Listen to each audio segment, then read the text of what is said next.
Ei, se liga, episódio 52 da série Enfim, o Fim. Estamos aí analisando o capítulo 7 de Apocalipse, falando sobre os 144 mil, falando sobre o selamento. Já verificamos aí que os anjos estão segurando os 4 ventos, que é o poder destrutivo das paixões humanas, estão sendo contidos para que seja o povo de Deus, então, selado. Pastor, o que significa selamento? Me explica. Vamos então. Selamento no Antigo Testamento refere-se a algumas coisas. Por exemplo, no judaísmo primitivo, o selamento estava associado à circuncisão. Quem era selado, quem era separado, quem era identificado como de Deus? Aqueles que estavam circuncidados. Você viu que Deus até se posicionou desfavoravelmente contra Moisés, no sentido de que ele não havia circuncidado o próprio filho. E antes de Deus, então, agir identificando o povo de Israel como seu povo, o que foi solicitado? Vamos circundar toda a rapaziada aí. A circuncisão selava como propriedade aqueles que pertenciam ao Senhor. Isso na perspectiva lá do Velho Testamento, ok? No Novo Testamento você percebe a importância do selo, tendo em vista se Timóteo, lá em 2 Timóteo capítulo 2, verso 19, diz que o Senhor conhece os que lhe pertencem, ou seja, existem aqueles que pertencem ao Senhor pela decisão que tomaram, e o Senhor conhece aqueles que lhe pertencem, e estes que pertencem ao Senhor são aqueles que serão selados. Fique isso muito claro.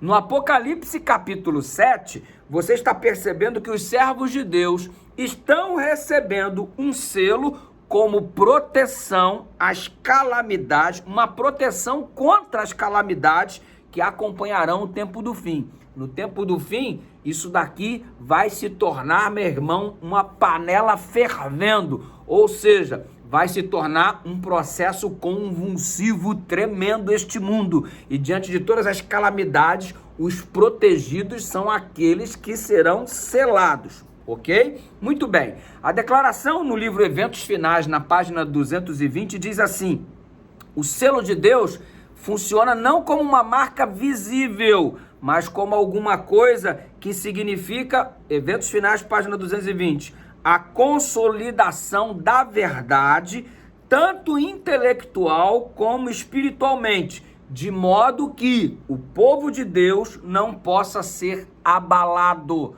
O que é o selamento? Nada mais, nada menos do que a consolidação da verdade de modo intelectual, bem como espiritual, ok? Então você ficar firme naquilo que Deus propôs a você, indica que você está sofrendo o processo de selamento, ok? Não trata-se de uma marca visível. Você tem aí uma marca visível, recebeu o selo na testa e na mão.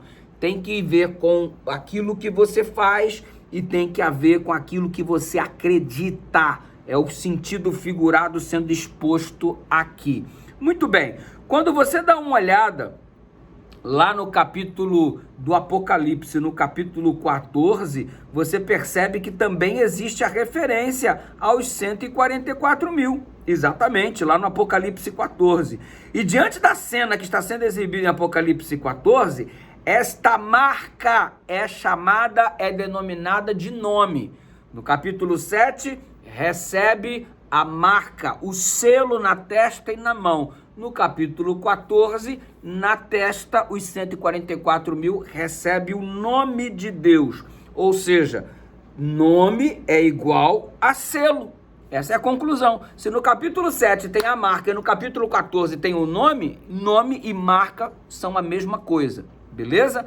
Ou seja, os filhos de Deus recebem o nome do Pai. Tipo assim, por exemplo, meu filho recebe o meu sobrenome.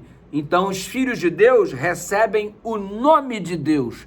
E o nome de Deus simboliza o seu caráter. Porque na perspectiva bíblica, nome é igual a caráter.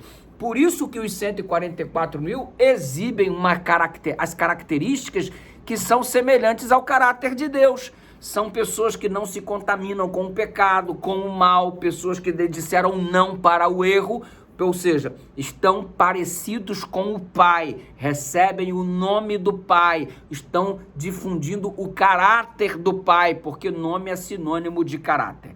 A partir do próximo vídeo, nós vamos analisar a perspectiva do significado do selo. O que é o selo de acordo com a Bíblia, afinal de contas? Já começamos a ter o vislumbre, que significa o caráter de Deus, uma vez que o nome é igual ao selo e o nome de Deus está nos seus filhos, o caráter de Deus encontra nos seus filhos. E para você ficar mais convicto disso, quando Deus mudava a vida de um indivíduo, mudava o nome dele também. Deus mudou a vida de Abrão, ele se chamou Abraão. Deus mudou a vida de Sarai, ela passou a se chamar Sara. Deus mudou a vida do Jacó enganador e ele passou a se chamar Israel. Deus mudou a vida do Saulo, ele passou a se chamar de Paulo, porque nome significava caráter. Deus muda o caráter, então o nome também é transformado. No céu, nós teremos um novo nome que identifica a nossa experiência vivida aqui na terra.